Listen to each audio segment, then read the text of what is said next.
नमस्कार दोस्तों, आप सभी का स्वागत है राज एग्ज़ाम अड्डा चैनल में। और आज की क्लास में हम हिंदी वर्णमाला को पढ़ने वाले हैं। हिंदी की आज पहली प्रैक्टिस सेट करने वाले हैं और इसमें जितने क्वेश्चन वर्णमाला से बन सकते हैं उन सभी पॉइंटों पर विशेषकर ध्यान दिया गया है और उन सभी क्वेश्चनों को लाया गया है आज के इस प्रैक्टिस सेट में। सबसे पहले क्वेश्चन की ओर चलते हैं। सबसे पहला हमारा क्वेश्चन है, मुख खुलने के आधार पर अर्धविवृत स्वर कौन से हैं? भैया मुख खुलने के आधार पर पूछ रहा है कि अर्धविवृत स्वर कौन से हैं। सबसे पहले बात कर लेते हैं समृद्ध स्वर कौन से होते हैं। भैया समृद्ध स्वर कौन कौन से होते हैं हमारे पास? तो समृद्ध स्वर जो हमारे पास होते हैं, छोटी ई होती है, बड़ी ई, छोटा ऊ और बड़ा ऊ, जो है ये हमारे चार ये क्या हैं? समृद्ध स्वर हैं। विवृत स्वर की बात करेंगे तो विवृत स्वर कितने होते हैं हमारे पास? विवृत स्वर एक होता है और वो होता है हमारा बड़ा आ। उसके बाद अर्ध समृद्ध की बात करेंगे। अर्ध समृद्ध स्वर की बात करते हैं तो अर्ध समृद्ध स्वर भैया कितने होते हैं? तो हमारे पास दो होते हैं। कौन कौन से होते हैं? ए और ओ होते हैं। उसके बाद अर्ध विवृत स्वर की बात करें तो अर्ध विवृत स्वर भैया कितने होते हैं हमारे पास? तो ये हमारे पास तीन होते हैं। कौन कौन से होते हैं? छोटा ए होता है और बड़ा ए से ऐनक होता है और औ से औरत। तो ये हमारे पास तीन क्या है? हमारे पास अर्ध विवृत हैं। तो यही पूछा गया है कि अर्ध विवृत स्वर कौन से हैं। तो कौन से हैं भैया अर्ध विवृत स्वर? तो ऑप्शन नंबर बी। तो अर्ध विवृत स्वर ये हमारे पास छोटा ए से ऐनक और ओ से औरत भैया। ठीक है, अगले क्वेश्चन की ओर चलेंगे। अगला क्वेश्चन हमारा है, हिंदी शब्दकोश में शब्दों का क्रम बताइए। ठीक है, जिस प्रकार से रीजनिंग में अल्फ़ाबेट सीरीज सेट करने के लिए आते हैं उसी प्रकार से ये भी है। तो इससे पहले सबसे पहले हमें समझना होगा कि वर्ण विच्छेद, ठीक है, इनको तोड़ना पड़ेगा कि सबसे पहले अक्षर कौन सा आएगा। तो इनको पहले क्रम बनाना पड़ेगा। जब इसे तोड़ेंगे तो हमारा भैया कैसे ज्ञानी किस में टूटेगा? जय प्लस किस में टूटेगा भाई? ये में टूटेगा। फिर भैया मात्रा किसकी लगी? आगे मात्रा लगी बड़ी है। फिर क्या आएगा हमारा? नया आएगा। और नया में क्या छिपा हुआ है भैया? स्वर कौन सा हमारा? ए छुपा है। इसी तरीके से आगे छः से छतरी और त्रय को भी तोड़ लेंगे। अब देखो ये शिक्षक को तोड़ेंगे तो भैया इसमें बड़ा शय और मात्रा किसकी है? छोटी ई की मात्रा है। ठीक है, आगे तोड़ने की हमें आवश्यकता नहीं है, दो व्यंजनों से हमें पता चल जाएगा। मैं को तोड़ेंगे तो मैं, धन किसकी मात्रा लगी है? छोटी ई की मात्रा लगी हुई है। उसके बाद वर्तमान को तोड़ेंगे हम इसमें तो वह धन किसमें? ए में टूट जाएगा। तो देख लो सबसे पहले क्या आता है? सबसे पहले जय आता है। फिर उसके बाद क्या आता है हमारे पास? उसके बाद हमारे पास मैं आता है। जब हम वर्णमाला को पढ़ेंगे, व्यंजनों को पढ़ेंगे तो उनका क्रम क्रम के अनुसार इसे सेट करना है, वो बताना है हमें। फिर उसके बाद हमारा कौन सा आता है? उसके बाद हमारा वह आता है और लास्ट में हमारा क्या आता है? श आता है। तो ऑप्शन कौन सा हो जाएगा हमारे पास? ऑप्शन हमारे पास हो जाएगा ऑप्शन नंबर बी। क्या हो जाएगा? ऑप्शन नंबर हमारे पास बी हो जाएगा। कौन सा आएगा? सबसे पहले ए आएगा, फिर सी आएगा, फिर बी आएगा, फिर डी, सॉरी, तीसरे पे आएगा हमारे पास डी और फिर चौथे पे आएगा हमारे पास बी। तो इसका आंसर कौन सा हो गया? ये। अगले क्वेश्चन की ओर चलते हैं। अगला क्वेश्चन हमारा है, कौन सा वर्ण घोष नहीं है? कौन सा वर्ण घोष नहीं है ये हमें बताना है इनमें से। तो घोष को ही भैया हम क्या कहते हैं? सघोष कहते हैं। क्या कहते हैं? सघोष कहते हैं घोष को ही। और सघोष कौन से होते हैं? प्रत्येक वर्ग का तीसरा, चौथा और पांचवा व्यंजन जो होते हैं या वर्ण जो होते हैं वो हमारे कौन से होते हैं भैया? सघोष होते हैं। इनके अलावा कौन कौन से और होते हैं? य, रे और ले और व, ये भी हमारे कैसे होते हैं भैया? ये भी घोष और सघोष होते हैं। इनके अलावा हमारे पास कौन से होते हैं भैया? 10 स्वर होते हैं। 10 स्वर भी हमारे पास भैया किस में काउंट होते हैं? ये घोष या सघोष में काउंट होते हैं। कौन सा स्वर काउंट नहीं होता? तो री से ऋषि हमारा काउंट नहीं होता है भैया। ठीक है, क्योंकि वो रे की आवाज़ देता है, वो एक तरीके से व्यंजन में आ जाता है। ठीक है भैया, अब सघोष किसे कहते हैं? जिनका उच्चारण करने में मुख से हवा ज़्यादा निकलती है उनको क्या कहा जाता है? अभी सघोष कहा जाता है। और अघोष किन्हें कहते हैं? अघोष उन्हें कहते हैं जिनके उच्चारण मुख से हवा कम निकले, उन्हें क्या कहा जाता है? अघोष कहा जाता है। और अघोष कौन से होते हैं भाई? अघोष, अघोष की बात कर लें तो प्रत्येक वर्ग का पहला और दूसरा, ठीक है, ये क्या है भैया? पहला और दूसरा जो वर्ग है, वर्ण आएंगे, वो हमारे कैसे कहलाएंगे? अघोष कहलाएंगे। इनके अलावा कौन कौन कौन से और होते हैं? तो तीनों श हमारे पास क्या होते हैं? ये भी अघोष होते हैं। तो इस क्वेश्चन में पूछा गया है कौन सा वर्ण घोष नहीं है। तो भैया कौन सा वर्ण नहीं है घोष? तो हमारा तय। ये क्या है हमारा भैया? ये कैसा है? ये अघोष है। बाकी क्या है? ये बाकी सब घोष या सघोष हैं। ठीक है, घोष या सघोष हैं। ठीक है, अगले क्वेश्चन की ओर चलते हैं। अगला क्वेश्चन हमारा है, निम्न में से नासिकीय व्यंजन कौन सा है? ठीक है, नासिकीय व्यंजन बताना है कि इनमें से नासिकीय व्यंजन कौन सा है। तो भैया नासिकीय व्यंजन कौन से होते हैं? नासिकीय को भी क्या कह सकते हैं? अनुनासिक व्यंजन। क्या कह सकते हैं? अनुनासिक व्यंजन। अनुनासिक व्यंजन कौन से होते हैं? तो वर्ग का जो पांचवा अक्षर होता है, उस पांचवा वर्ण जो होता है उसको क्या कहते हैं हम भाई? नासिकीय व्यंजन या अनुनासिक व्यंजन कहते हैं। और इनके अलावा भैया, इनके अलावा और कौन सा होता है? इनके अलावा हमारा होता है भैया अनुस्वर। अनुस्वर कौन सा? ये। ठीक है, ये वर्ग के पांचवें अक्षर, पांचवें अक्षर कौन कौन से भैया? ये ण, ये, ण, न और मैं, ये सब क्या है भैया? नासिकीय व्यंजन है या अनुनासिकीय व्यंजन है। इन्हीं को भैया पंचमा अक्षर भी कहा जाता है। इसके बाद बात करते हैं निरानासुक। निरानासिकीय व्यंजन कौन से हैं? तो ए और आ जो हमारे क्या है भैया? निरानासिक व्यंजन है। ठीक है, तो इसका आंसर कौन सा हो जाएगा भाई? अनुनासिक व्यंजन पूछा है, इनमें से अनुनासिक व्यंजन कौन सा है या नासिकीय व्यंजन कौन सा है? तो हमारा अण है एक भैया पंचमा अक्षर। ठीक है, यही हमारा क्या है? नासिकीय व्यंजन है। अगले क्वेश्चन की ओर चलते हैं। अगला क्वेश्चन हमारा है वर्णमाला किसे कहते हैं? तो वर्णों के व्यवस्थित समूह को क्या कहा जाता है? वर्णमाला कहा जाता है। ठीक है, एक क्रम के अनुसार जिनको व्यवस्थित किए जाते हैं वर्ण, उनको ही वर्णमाला कहा जाता है। तो इसीलिए कहा गया है वर्णों के व्यवस्थित समूह को क्या कहा जाता है? वर्णमाला कहा जाता है। अगले क्वेश्चन की ओर चलते हैं। अगला क्वेश्चन हमारा है गैसे ज्ञानी वर्ण किसके मेल से बना होता है? भैया ये पूछा गया है। तो सबसे पहले समझ लेते हैं संयुक्त व्यंजन होते हैं हमारे कितने? 4 होते हैं। जैसे कि त्रय, त्रय किनके मेल से बना होता है भैया? तो ये हमारा जो बना होता है तय प्लस रे के मेल से बना होता है। उसके बाद भैया श्रय की बात कर लें। श्रय किसके मेल से बना होता है? हमारे पास बड़ा शय होता है और रे के मेल से बना होता है। उसके बाद भैया क्षय से क्षत्रिय की बात करेंगे तो ये किसके मेल से बना होता है? हमारा कै और पेचरा शय से मिलकर बना होता है। अब पूछा क्या है गैसे ज्ञानी भैया किसके मेल से बना होता है? तो ये किसके मेल से बना होता है? हमारे पास जय धन ये से मिलकर बना होता है। तो इसमें कौन सा आंसर हो जाएगा भाई? इसमें देखना है हलन तिल जिसमें लगा होगा वही आंसर होगा। ये ऑप्शन नंबर सी हो जाएगा। तो आशा करूंगा ये आपको बात समझ में आ रही होगी। अगले क्वेश्चन की ओर चलते हैं। अगला क्वेश्चन हमारा है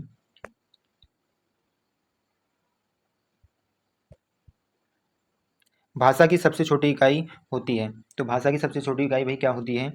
क्या होती है? स्वर, वर्ण, वर्ण, शब्द या व्यंजन? तो क्या होती है भैया? तो सबसे पहले ये बात आपको बता दूं, जैसे कि एक अक्षर मैंने माना, एक अक्षर हमने ख लिख लिया ये, और ख को अगर मैं बोलूंगा तो इसमें क्या हो रही है भाई? ध्वनि मौखिक रूप से हो रही है। ध्वनि मौखिक रूप से हो रही है। तो सबसे छोटी मौखिक इकाई क्या होती है? यहाँ से एक बात हमें सीखने को मिलती है। सबसे छोटी मौखिक इकाई, सबसे छोटी मौखिक इकाई क्या कहलाती है भाई? तो वो कहलाती है भाई ध्वनि। क्या कहलाती है? ध्वनि। और सबसे छोटी लिखित इकाई, लिखित इकाई क्या कहलाएगी भाई? तो लिखित इकाई जो हमारी कहलाएगी वर्ण कहलाएगी। क्या कहलाएगी? वर्ण कहलाएगी। ठीक है, जो मौखिक रूप से बोले जाएंगे उसको हम भैया क्या कहेंगे? ध्वनि कहेंगे। और जो भैया सबसे छोटी लिखित इकाई होगी उसको क्या कहा जाता है? वर्ण कहा जाता है। ठीक है, इसी तरीके से भैया अर्थ के आधार पर सबसे छोटी इकाई क्या होती है? तो शब्द होती है। क्या होती है भाई? शब्द। ठीक है, सबसे छोटी मौखिक इकाई ध्वनि कहलाती है, सबसे छोटी लिखित इकाई वर्ण कहलाती है, और अर्थ के आधार पर सबसे छोटी इकाई शब्द कहलाती है। तो क्वेश्चन यहाँ हमारा है भाषा की सबसे छोटी इकाई क्या है? तो भाषा की सबसे छोटी इकाई वर्ण है। क्या भाई? वर्ण है। अगले क्वेश्चन की ओर चलेंगे। अगला क्वेश्चन हमारा है स्थान के आधार पर बताइए कि मूर्धन्य व्यंजन कौन सा है? स्थान के आधार पर हमें बताना है कि मूर्धन्य व्यंजन कौन से हैं भैया, ये बताना है हमें। सबसे पहले आपको बताना चाहूंगा जो कंठीय व्यंजन कौन से होते हैं भैया? कंठीय व्यंजन, कंठीय व्यंजन की बात करेंगे तो ये कौन से होते हैं? क्या वर्ग होता है इसमें? क्या वर्ग के जो 5 अक्षर होते हैं, व्यंजन होते हैं, वो शामिल होते हैं। उनके अलावा भैया इसमें कौन से होते हैं? अ होता है और विसर्ग होते हैं, और कौन से होते हैं? है। तो ये क्या है भैया? ये कंठीय व्यंजन है। तालव्य व्यंजन की बात करें तो तालव्य व्यंजन कौन से होते हैं? जिसमें च वर्ग आता है, और च वर्ग के अलावा छोटी ई प्लस बड़ी ई आती है, और भैया कौन से आते हैं? ये आते हैं और बड़ा से आते हैं। तो ये कौन से व्यंजन है? तालव्य व्यंजन है। मूर्धन्य व्यंजन की बात करें, मूर्धन्य व्यंजन कौन से होते हैं? तो मूर्धन्य व्यंजन में भैया ट वर्ग आता है, और ट वर्ग के अलावा कौन कौन से आते हैं मूर्धन्य व्यंजन में? ऋषि, ऋषि आता है, और रे आता है, और से आते हैं। ठीक है, ये हमारे क्या कहलाते हैं? मूर्धन्य व्यंजन कहलाते हैं। दंतीय व्यंजन कौन से कहलाते हैं? दंतीय व्यंजन, तो दंतीय व्यंजन में भैया कौन से आते हैं? दंतव्य व्यंजन में कौन से आते हैं? तो तय वर्ग आता है, और तय वर्ग के अलावा कौन से आते हैं भैया? लय आता है, और श और जय आते हैं। लास्ट में बचता है हमारा ओष्ठ्य व्यंजन। और ओष्ठ्य व्यंजन में कौन से होते हैं भैया? ओष्ठ्य व्यंजन कौन से होते हैं? तो इसमें पै वर्ग आता है, और पै वर्ग के साथ कौन से आते हैं भैया? छोटा ऊ और बड़ा ऊ आता है। तो इसमें पूछा गया है दंतव्य व्यंजन कौन से हैं? तो टैड है, डेड है, इसमें आते हैं। कौन से वर्ग में आते हैं भैया? ये टै वर्ग में आते हैं। तो इनमें से कौन सा हो गया? हमारा बी ऑप्शन हो गया, ड और ड। ठीक है, ये हमारे कैसे हो गए? मूर्धन्य व्यंजन हो गए। भैया जो कै वर्ग वाले होते हैं वो कंठव्य व्यंजन कहलाते हैं, च वर्ग वाले तालव्य व्यंजन कहलाते हैं, टै वर्ग वाले मूर्धन्य व्यंजन कहलाते हैं, और तय वर्ग वाले हमारे किसे कहलाते हैं? दंतव्य व्यंजन कहलाते हैं, और पै वर्ग वाले हमारे ओष्ठ्य व्यंजन कहलाते हैं। इतने फैक्ट इस क्वेश्चन से याद रखने हैं।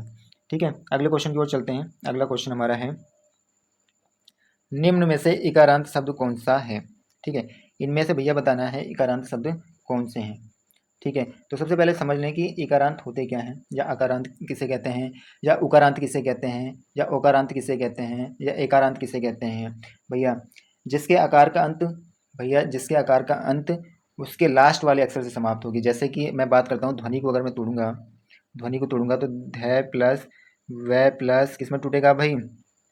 ए प्लस न प्लस किस में टूटेगा, छोटी ई की मात्रा लगी है।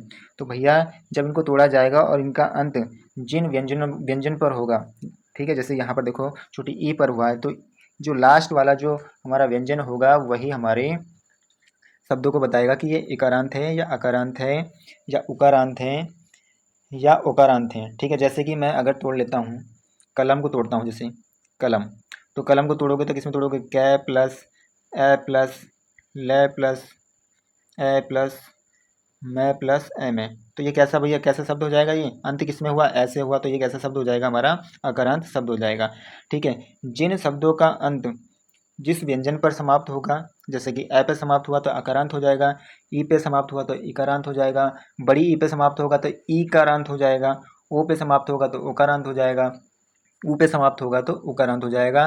तो इन्हें तोड़कर ही हमें पता चलेगा कि शब्द के अंत में क्या आ रहा है, तो उसी के आधार पर हम शब्दों को बताएंगे। तो भैया इसमें पूछा है इकारांत शब्द कौन सा है, तो आप देखो यहाँ ए आ रहा है लास्ट में, यहाँ ओ आ रहा है, यहाँ पर बड़ी ई आ रहा है। तो इसमें भैया कौन सा है, ये इकारांत है। ये कौन सा है, अगर सी ऑप्शन को देखेंगे तो ओकारांत है, और डी ऑप्शन को देखेंगे तो इकारांत है।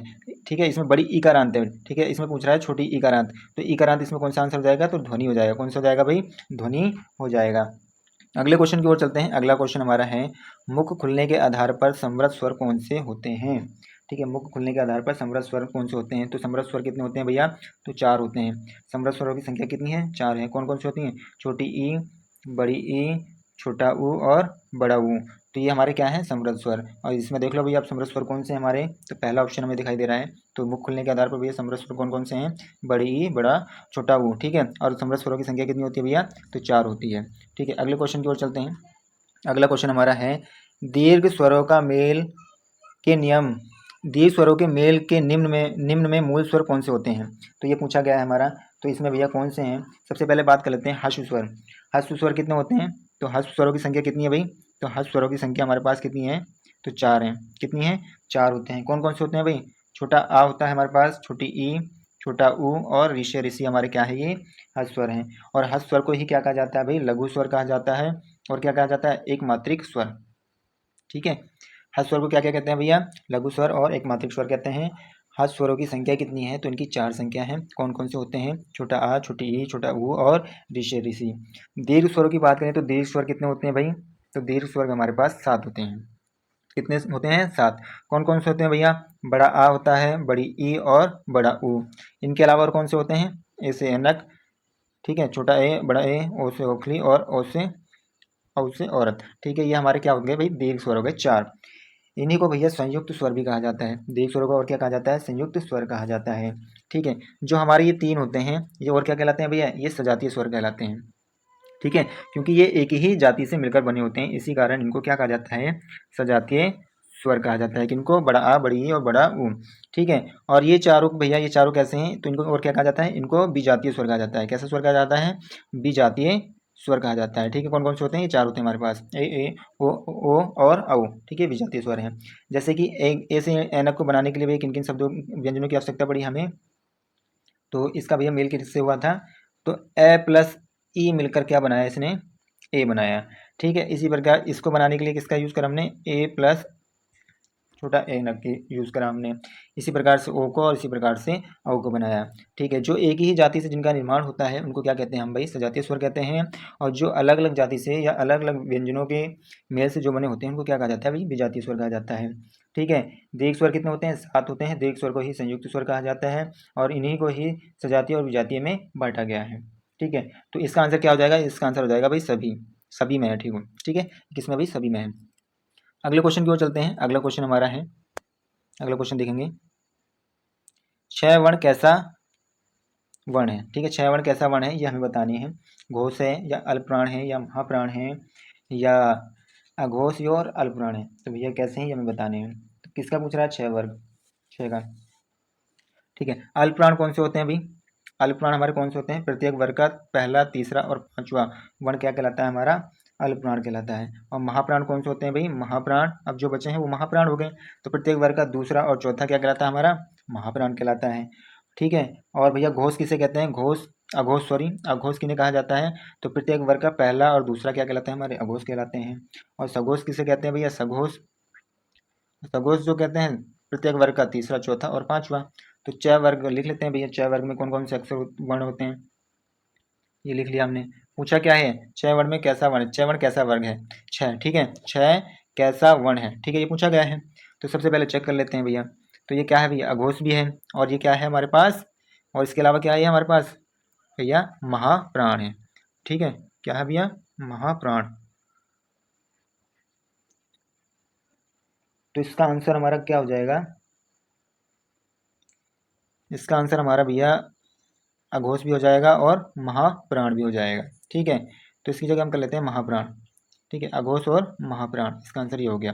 चलो अगले क्वेश्चन की ओर चलते हैं। अगला क्वेश्चन हमारा है, होठों की स्थिति के आधार पर स्वर कितने प्रकार के होते हैं, ठीक है, होठों की स्थिति पर के आधार पर स्वर कितने प्रकार के होते हैं, तो दो प्रकार के होते हैं। कितने प्रकार के होते हैं भाई, दो प्रकार के होते हैं। कौन कौन से होते हैं, तो दो प्रकार कौन कौन से होते हैं, एक तो होता है हमारे पास व्रतमुखी, ठीक है, एक व्रतमुखी होते हैं और एक अव्रतमुखी, ठीक है, एक अव्रतमुखी होते हैं। अव्रतमुखी में कौन भैया, कौन कौन से आते हैं, तो छोटा अ आता है, बड़ा आ आता है, छोटी ई, बड़ी ई, और ऐसे एड़ी ऐसे एनक, ठीक है। और व्रतमुखी में कौन से आते हैं भैया, तो बाकी जो बचे हैं ऊ, बड़ा ऊ, ओ, और बड़ा औ, ठीक है, ये हमारे क्या आते हैं भैया, व्रतमुखी में आते हैं, ठीक है। जिनके उच्चारण में होंठ गोल हो जाएं उनको क्या कहा जाता है, व्रतमुखी कहते हैं, और जिनके उच्चारण में होंठ गोल नहीं हो वो क्या कहलाते हैं, हमारे अव्रतमुखी कहलाते हैं। तो होंठों की स्थिति के आधार पर स्वर कितने प्रकार के होते हैं, तो दो प्रकार के होते हैं। अगले क्वेश्चन की ओर चलते हैं। अगला क्वेश्चन हमारा है, किस शब्द में रीरी स्वर का प्रयोग किया गया, ऋषि स्वर का प्रयोग किया गया है किस शब्द में, ये पूछा गया है। तो किसमें किया गया है, देखो भाई, किसमें नहीं किया गया है ये पूछा गया है, और किन किन में हो रखा है भैया, देखो कृपा में हो रखा है हमारा, दृष्टि में हो रखा है, कृष्ण में हो रखा है। तो इसका आंसर कौन सा हो जाएगा, क्रमांक हो जाएगा। इसका आंसर कौन सा हो जाएगा भाई, क्रमांक हो जाएगा। स्वरों की संख्या कितनी होती है भैया, स्वर कितने होते हैं, तो स्वर हमारे 11 होते हैं। कौन कौन से स्वर होते हैं भैया, छोटा अ, छोटी ई, बड़ी ई, ठीक है, ऊ, बड़ा ऊ, ए, बड़ा ए, ओ होता है, और औ होता है, और इसके अलावा हमारे कौन सा छूट गया भैया, कौन सा छूट गया, ऋषि, ऋषि, ठीक है, ऋषि, ऋषि छूट गया। तो ये हमारे क्या होते हैं भैया, 11 स्वर होते हैं, ठीक है। अगले क्वेश्चन की ओर चलते हैं। अगला क्वेश्चन हमारा है, हिंदी वर्णमाला में अयोगवाह वर्ण कौन से होते हैं। तो भैया ये बताना है हमें, अयोगवाह वर्ण कौन से होते हैं। तो अयोगवाह वर्ण कितने होते हैं भाई, दो होते हैं। कौन कौन से होते हैं भाई, हमारे पास अंग और अह होते हैं, ठीक है। इसको हम कहते हैं भैया अनुस्वर कहते हैं, इसको क्या कहते हैं भाई, हम अनुस्वर कहते हैं, और इनको क्या कहते हैं भैया, हम विसर्ग कहते हैं, ठीक है, इनको क्या कहा जाता है, विसर्ग कहा जाता है। हिंदी वर्णमाला में टोटल वर्ण कितने होते हैं, कुल वर्णों की संख्या कितनी होती है हिंदी वर्णमाला में, तो 52 वर्ण होते हैं। अब 52 वर्णों में भैया कैसे कैसे शामिल होते हैं, तो 11 तो हमारे स्वर होते हैं। स्वर कितने होते हैं भाई, 11। अयोगवाह कितने होते हैं हमारे पास, तो दो होते हैं। अयोगवाह की संख्या कितनी होती है, दो। व्यंजन हमारे पास कितने होते हैं, तो व्यंजन हमारे पास 33 होते हैं। और भैया उच्चित उच्चित वर्ण कितने होते हैं, हमारे पास दो होते हैं। उच्चित वर्ण को ही भैया क्या कहा जाता है, द्विगुण वर्ण कहा जाता है, और ताड़नजात भी वर्ण कहा जाता है, और इन्हीं को गौण व्यंजन भी कहते हैं, ठीक है, इन्हीं को क्या कहते हैं भैया, गौण व्यंजन कहते हैं। और उच्चित व्यंजन कौन से होते हैं हमारे पास, वर्णय और नय होते हैं, ये हमारे पास उच्चित व्यंजन होते हैं। और 4 संयुक्त व्यंजन होते हैं। अगर इन सबको अगर आप प्लस करेंगे तो इनके जो नंबर बैठेगा, कितना बैठेगा भाई, 52। तो हिंदी वर्णमाला में वर्णों की संख्या कितनी होती है, 52 होती है। स्वर कितने होते हैं भाई, 11 होते हैं, ठीक है। अब इसमें पूछा है अयोगवाह वर्ण कौन से होते हैं, तो अयोगवाह वर्ण कौन से हमारे पास, अंग और हैं, ठीक है। अनुस्वर और विसर्ग हमारे क्या कहलाते हैं, ये अयोगवाह वर्ण कहलाते हैं। अगले क्वेश्चन की ओर चलेंगे। अगला क्वेश्चन हमारा है, स्वरों को अन्य किस नाम से जाना जाता है। स्वरों को अन्य किस नाम से जानते हैं हम भैया, तो इनको हम जानते हैं अच नाम से। किस नाम से जानते हैं, अच नाम से जानते हैं। जिनका उच्चारण स्वतंत्र रूप से किया जाता है उनको क्या कहा जाता है भाई, स्वर कहा जाता है। और अभी बताया स्वरों की संख्या कितनी होती है भैया, 11 होती है, ठीक है। भैया हल किन्हें कहा जाता है, हल, तो भैया ये किन्हें कहा जाता है, हल का भैया जो व्यंजन संस्कृत भाषा से लिए गए हैं उनको हल कहा जाता है। जिनका उच्चारण करने में स्वरों की सहायता ली जाती है उनको क्या कहते हैं भैया, व्यंजन कहते हैं। क्या कहते हैं भैया, व्यंजन कहते हैं। जैसे कि अगर मैं कोई अक्षर लेता हूँ, अगर मैं आपसे पूछता हूँ कि भाई ख, ये ख हमारा क्या है, वर्ण है। तो वर्ण का निर्माण किन किन चीज़ों से ऊपर होता है, तो वही वर्ण को तोड़ेंगे, सॉरी ख को तोड़ेंगे तो ख किस में टूटेगा, ख प्लस ए में। तो यानी यहाँ से हमें ये पता चला कि एक व्यंजन यहाँ से मिला और एक स्वर का मेल हुआ, तो जब जाकर हमारा क्या बना, एक वर्ण मिला। क्या बना हमारे पास, एक वर्ण बना, ठीक है, एक वर्ण बना, ठीक है। अगले क्वेश्चन की ओर चलते हैं। अगला क्वेश्चन हमारा है, अल्प प्राण वर्ण कौन से होते हैं, ये हमें बताना है भी। अल्पप्राण वर्ण कौन से होते हैं? तो प्रत्येक वर्ग का पहला, तीसरा और पांचवा वर्ण, और कौन से भैया? अंतस्थ व्यंजन। कौन से भैया? अंतस्थ व्यंजन। वही है, ये क्या कहलाते हैं? हमारे अल्पप्राण कहलाते हैं। अंतस्थ व्यंजन कौन से? ये, रे और ले और व, ये क्या हमारे भैया? अंतस्थ व्यंजन है। और इसमें से भैया ये और वे हमारे क्या कहलाते हैं? ये और वे हमारे अर्धस्वर कहलाते हैं। ये अर्धस्वर क्यों कहलाते हैं? क्योंकि इनका हम उपयोग स्वरों के स्थान पर कर सकते हैं। जैसे कि महिलाएं की जगह हम भैया क्या लगा सकते हैं? ये लगा सकते हैं। ठीक है, ये क्या काम करते हैं? ये स्वरों का भी कार्य करते हैं, इसी कारण इनको अर्धस्वर कहा गया है। स्वर अगर भाई बात करें, अल्पप्राण में 10 स्वर भी शामिल हैं। अल्पप्राणों में 10 स्वर हैं और एक उपक्षिप्त व्यंजन शामिल है। कौन सा भैया? ण। ठीक है, तो ये हमारे अल्पप्राण होते हैं। महाप्राण कौन से होते हैं? प्रत्येक वर्ग का दूसरा और चौथा वर्ण क्या कहलाता है भाई? महाप्राण कहलाता है। तो इसका आंसर इसमें कौन सा हो गया भाई? 1, 3, 5, 11 है, तो हमारा कौन सा हो गया? Option number B. ये हमारे क्या हैं? अल्पप्राण हैं। ठीक है, क्या और गए हमारे कैसे हो गए भैया? अल्पप्राण हो गए। अगले क्वेश्चन की ओर चलते हैं। अगला क्वेश्चन हमारा है द वर्ण नहीं है। द वर्ण क्या नहीं है भैया? तो इसमें पूछा है ड, सॉरी ड पूछा गया। इसमें क्वेश्चन मिस प्रिंट हो गया हमारे पर, यहाँ पर इसमें पूछा गया भैया ड। ठीक है, ड क्या है? ड वर्ण नहीं है। ठीक है, इसमें पूछा गया है। तो ड वर्ण क्या नहीं है भैया? अघोष नहीं है। ठीक है, ठीक है, क्या है? नहीं है, अघोष नहीं है। अगले क्वेश्चन की ओर चलेंगे। अगला क्वेश्चन हमारे पास है क्षय ध्वनि किसके अंतर्गत आती है?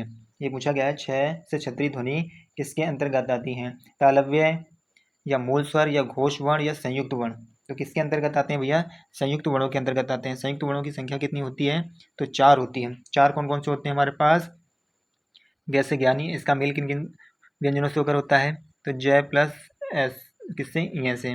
ठीक है, इसके बाद बात करते हैं श्रेय का। तो ये बड़ा शय प्लस रय के मेल से बनता है। त्रय किससे मिलकर बना होता है भैया? तय धन रय से मिलकर बना होता है। तय धन रय से मिलकर बना होता है। और क्षय से छतरी की बात करें तो ये किसके मेल से बना होता है? कै प्लस शय के मेल से बना होता है। तो संयुक्त वर्णों की संख्या कितनी है? 4 है। क्षय से छतरी ध्वनि किसके अंतर्गत आती है? तो संयुक्त वर्ण के अंतर्गत आते हैं। ठीक है, अगले क्वेश्चन की ओर चलेंगे। अगला क्वेश्चन हमारा है ओ और औ वर्ण कहलाते हैं। तो ये क्या कहलाते हैं हमारे भैया? तो हमारे ये कहलाते हैं कंठ ओष्ठीय वर्ण। क्या कहलाते हैं भैया? कंठ ओष्ठीय वर्ण कहलाते हैं। ठीक है, ओ का निर्माण किससे होता है भैया? ओ का निर्माण जो होता है ए प्लस उ के मेल से। ए हमारा यहाँ क्या है भैया? ये कंठ से बोले जाते हैं, और भैया उ किससे बोले जाते हैं? होठों से बोले जाते हैं। ठीक है, होठ से बोले जाते हैं, इसीलिए इसे क्या कहा गया भाई? कंठोष्ठ कहा गया है। कंठ तालव्य कौन कौन से होते हैं? तो कंठ तालव्य हमारा होता है ए और ए से ऐनक। ठीक है, नासिकीय वर्ण कौन से होते हैं? नासिकीय वर्ण हमारे प्रत्येक वर्ग के जो 5वें वर्ण होते हैं वो हमारे नासिकीय वर्ण होते हैं। इनके अलावा और कौन सा होता है भाई? ऐसे अंग है होता है। ठीक है, उसके बाद भैया दंत ओष्ठीय व्यंजन कौन से होते हैं? तो व और फ हमारे कैसे होते हैं भैया? दंष्ट ओष्ठीय व्यंजन होते हैं। अगले क्वेश्चन की ओर चलेंगे। अगला क्वेश्चन हमारा है हिंदी भाषा में ह्रस्व स्वरों की संख्या कितनी है? भैया कितनी होती है इनकी संख्या? 4 होती है। तो ह्रस्व स्वर कौन कौन से होते हैं? छोटा ए, छोटी ई और छोटा उ और री से ऋषि, क्या हमारे पास ह्रस्व स्वर हैं। ह्रस्व स्वर को ही लघु स्वर कहा जाता है। और क्या कहा जाता है भाई? एक मात्रिक स्वर कहा जाता है। क्या कहा जाता है? स्वर को लघु स्वर और एक मात्रिक स्वर कहा जाता है। ह्रस्व स्वरों की संख्या कितनी है? तो ह्रस्व स्वरों की संख्या 4 है। आशा करूंगा आज की क्लास आपको अच्छी लगी होगी। अगर आपको क्लास अच्छी लगी है तो लाइक, शेयर एंड सब्सक्राइब करना ना भूलें।